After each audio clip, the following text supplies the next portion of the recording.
এই দেখো বন্ধুরা, আমি কিন্তু বাগুইহাটির মাছ বাজারে চলে এসেছি ছেলেকে নিয়ে। আর এখানে কিন্তু বড় ভেটকি মাছের কাটা বিক্রি হচ্ছে। আর আমার ভীষণ প্রিয় ভেটকি মাছের কাটা। তো তোমরা কারা কারা খাও অবশ্যই কমেন্ট করো। তো আমি কিন্তু এখানে ভেটকি মাছের কাটা নিয়ে নিয়েছি, একটু ফিলেও নিয়েছি, কিন্তু কাটাটাই বেশি নিয়েছি, কারণ অনেক দিন ধরে খুঁজছিলাম যে কাটা কোথায় পাওয়া যায় কোথায় পাওয়া যায়। তো বাগুইহাটিতে এই বাজারেই যে কাটা পাওয়া যায় সেটা আমার জানা ছিল না।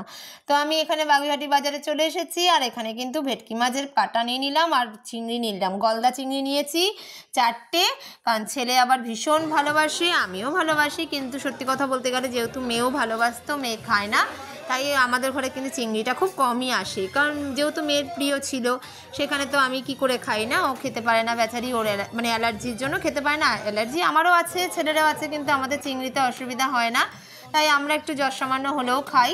কিন্তু মেয়ে যেহেতু খায় না, তারপর থেকে কিন্তু চিংড়ি মাছ বেশি আসা হয় না, ওই যতটুকু পারে একটু মাঝে মাঝে আনা হয়। তো এখানে কিন্তু চিংড়ি দিকে ভীষণ লোভ লেগে গেল, আর ছেলেও তো লাফালাফি করছে চিংড়ি মাছ নাও। তো গলদা চিংড়ি নিয়ে নিয়েছিলাম, বলেছি বড় বড় পাগুলিও কিন্তু দিয়ে দেবে, ফেলবে না কিছুই, ওগুলি কিন্তু খেতে ভীষণ ভালো লাগে।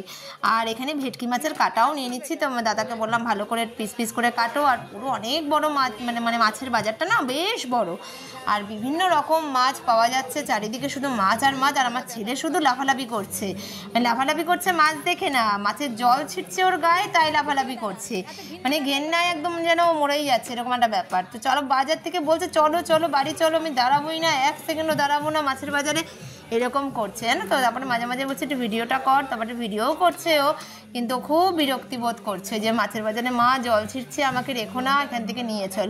তো এখানে কিন্তু মাছের বাজারটা বেশ বড়, বাগুইহাটির মাছের বাজার নামকরাই বাজার, আর ভীষণ ভালো ভালো মাছই পাওয়া যায়।